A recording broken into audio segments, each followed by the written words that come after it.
Selam dostlar, bugün sizinlə bir vlog çəkirəm. Dostlar, gün çıxıb, hava çox qəşəngdir, yay havasıdır. Həqiqətən də yay gətirib. Çox qəşəng havadır. Mənzərəlidir, havalar da belə.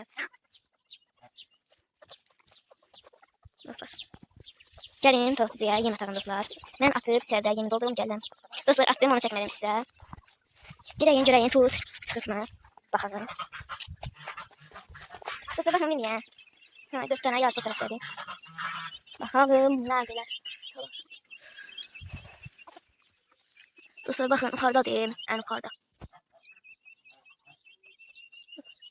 Bakın, ən yuxarıdadır. Burada bu tərəfdə var.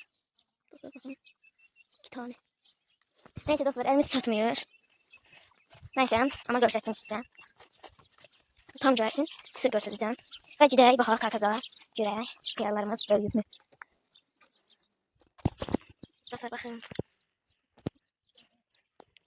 Bir tane dərəyim dostlar.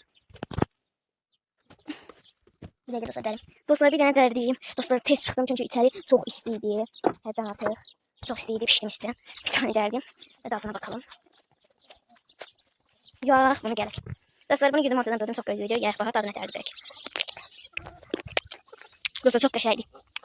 Bu arada dostlar, səhifəm yenidir. Abunə olub, like atıp yorum yazmayı unutmayın dostlar. Mesela burada oturalım.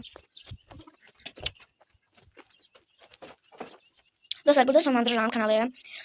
Abunə olub, like atıp yorum yazmayı unutmayın. Eğer ki abunə olmayıbsınızsa buraya basın. Abunə olub, like atıp yorum yazmayı unutmayın canlarım. Bye.